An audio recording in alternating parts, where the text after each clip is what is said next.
किसी ने क्या खूब कहा है कि सवाल जहर का नहीं था, वो तो मैं पी गया, लेकिन तकलीफ लोगों को तब हुई जब मैं जी गया।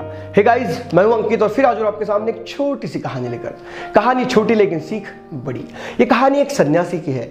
एक ऐसे बाबा जो नदी के किनारे तप में बैठे हैं, तप में लीन रहते हैं। और उस नदी के उस साइड में एक परिवार रहता है जहां पर माताजी, पिताजी और बिटिया है।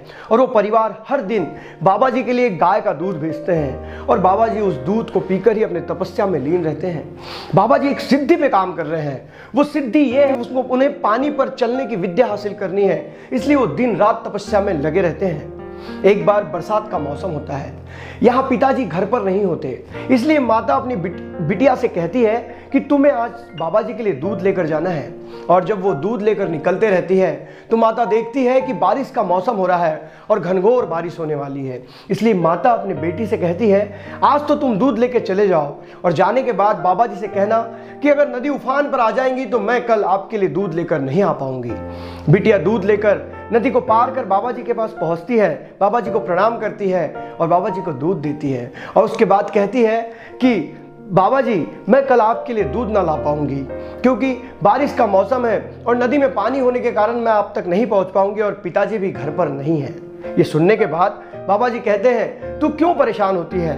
मैं तुझे एक मंत्र दूंगा, जिस मंत्र को बोलते हुए जब तू पानी पर चलना शुरू करेंगी तो तू डूबेंगी नहीं और पानी पर चलते हुए तू अपने स्थान पर पहुंच जाएंगी। लड़की बाबा जी पे बहुत विश्वास करती है, उस मंत्र को लेती है और वापस अपने घर पहुंच जाती है। घर पहुंचकर अपनी मां से कहती है कि बाबा जी ने मुझे एक मंत्र दिया है जिसके द्वारा मैं कल भी नदी पर चलकर बाबा जी को दूध दे आऊंगी।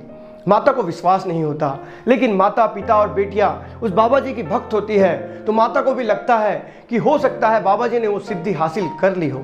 और बेटी को भी पूरा विश्वास होता है। अगले दिन बेटी दूध लेकर निकलती है, नदी उफान पर होती है और वो पूरे विश्वास के साथ बाबा जी का मंत्र बोलते हुए पानी पर चलना शुरू कर देती है और अद्भुत वो उस पानी पर चलते हुए नदी के उस साइड पहुंच जाती है। और जब बाबा जी उस लड़की को देखते हैं तो वो खुश हो जाते हैं। उन्हें ये लगता है कि मेरी इतने दिन की तपस्या सफल हुई और मैंने वो सिद्धि हासिल कर ली है, वो मंत्र हासिल कर लिया है जिसके द्वारा पानी पर चला जा सकता है। बाबा जी खुशी से नाचने लगते हैं, उस बिटिया से दूध लेते हैं और वो लड़की फिर पानी पर चलते हुए अपने घर पहुंच जाती है। और इधर बाबा खुशी से पागल हो जाते हैं। वो अगले दिन उस मंत्र के सहारे पानी पर चलने के लिए शुरू करते हैं और जैसे ही वो नदी में पांव रखते हैं वो डूब जाते हैं। वो लड़की पानी पर चल गई और बाबा पानी में डूब गया। ऐसा क्यों? क्योंकि उस लड़की को उस बाबा जी पे पूरा विश्वास था कि बाबा जी ने दिए हुए मंत्र के द्वारा वो पानी पर चल पाएंगी, लेकिन बाबा जी को खुद विश्वास नहीं था कि उन्होंने वो सिद्धि हासिल कर ली है। उन्हें खुद ये पता नहीं था कि वो मंत्र इतना ताकतवर है। उनका विश्वास डगमग था और इसीलिए वो सिद्धि को हासिल ना कर पाए।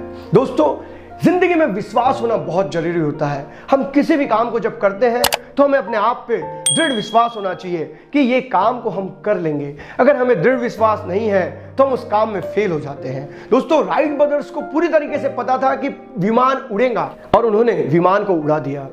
थॉमस अल्वा एडिसन को पूरा विश्वास था कि एक दिन वो लाइट जरूर बना लेंगे और उन्होंने लाइट को बना लिया। दोस्तों, ऐसे हजारों उदाहरण हैं जिन्होंने गरीबी से अपने जीवन को बनाया है और अपने जीवन को बनाने के लिए उन्होंने दृढ़ विश्वास के साथ, कड़ी मेहनत के साथ ऐसा कर दिखाया है कि दुनिया उनके जैसा करना चाहती है। इसलिए अंत में मैं इतना ही कहूंगा कि अपने आप पर विश्वास करके अपने काम को दृढ़ विश्वास और कड़ी मेहनत से करते रहिए ताकि दुनिया भी आपके जैसा करना चाहिए। अगर आपको ये कहानी अच्छी लगी तो वीडियो को लाइक करें। मैं इस चैनल पर इसी प्रकार की कहानी लाया करता हूं। तब तक के लिए अलविदा, जय हिंद, वंदे मातरम।